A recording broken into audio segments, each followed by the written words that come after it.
दोस्तों, जहां आज के मॉडर्न समय में पति पत्नी काम के जाल में फंसकर किसी भी समय मिलन कर लेते हैं, वहीं पहले के समय में ऐसी चीजों के लिए समय निर्धारित किया गया था।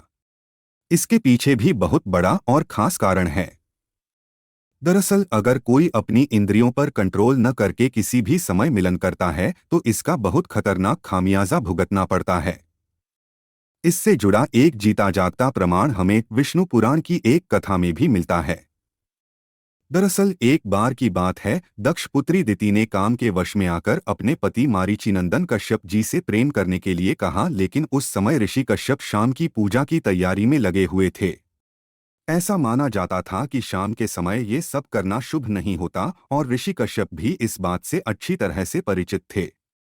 जिसके बाद वो अपनी पत्नी को समझाते हुए कहते हैं कि इस पहर के बीत जाने तक तुम्हें ठहरना होगा, क्योंकि यही वो समय है जिस समय राक्षस और प्रत आत्माओं की ताकत दोगुनी होती है और वो बहुत ज्यादा सक्रिय भी रहती हैं। और सिर्फ इतनी ही नहीं, इसी समय महादेव अपने तीसरे नेत्र से सभी पर नजर रखते हैं। इसीलिए ये समय बहुत गलत है।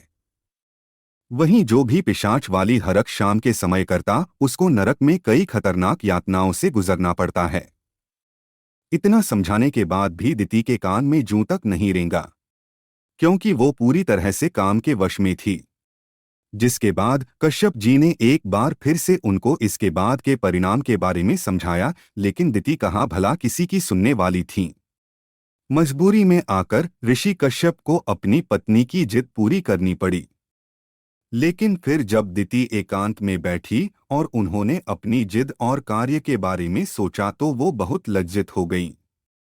वो अपने इस पाप के लिए पश्चाताप करना चाहती थीं। इसीलिए वो अपने पति के सामने आंखों में शर्म लेकर सिर झुकाकर खड़ी हो गईं। उन्होंने ने कहा कि मुझसे बहुत बड़ा पाप हो गया है, मैंने भूतों के स्वामी भोलेनाथ का अपमान किया है, मुझे ऐसा हरगिज नहीं करना चाहिए था। मैं उनसे माफी मांगती हूँ, बस वो मेरे इस गर्भ को नष्ट न करें। तभी ऋषि कश्यप कहते हैं कि जब मैंने तुमको समझाने की कोशिश की थी तब तुमने मेरी एक न सुनी, अब इसके परिणाम के तौर पर तुम्हारे गर्भ से दो ऐसे पुत्र जन्म लेंगे जो बहुत अधर्मी होंगे। वो दोनों ही बालक अपने आतंक से सभी का जीवन दूभर कर देंगे और तब स्वयं श्री हरि को अवतार लेना पड़ेगा। इसके साथ ही उन्होंने ने कहा कि 3 पुत्र तो दैत्य होंगे, पर तुम्हारा एक पुत्र श्री हरि का सबसे बड़ा भक्त बनेगा।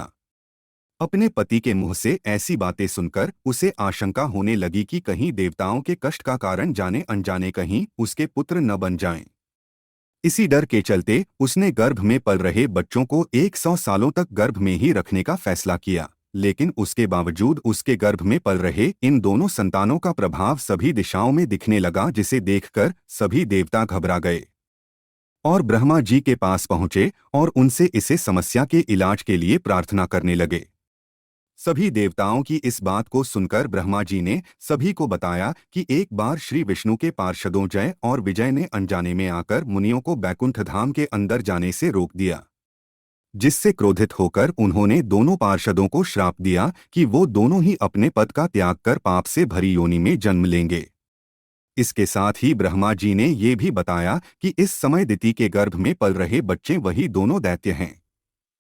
बस फिर क्या होना था, भयानक अंधकार के बाद दिति ने 2 जुड़वा पुत्र को जन्म दिया, जिसमें से एक हिरण्यकशिपु और दूसरा हिरण्याक्ष था।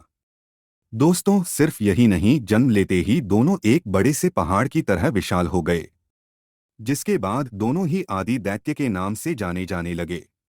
सिर्फ यही दोनों नहीं, बल्कि उस रात दिति ने एक कन्या को भी जन्म दिया, सिंहिता था। तो दोस्तों, इसीलिए कहा जाता है कि हर काम का एक उचित समय होता है। अगर हम इस बात को गंभीरता से नहीं लेंगे तो जैसा दिति के साथ हुआ वैसा किसी के साथ भी हो सकती है।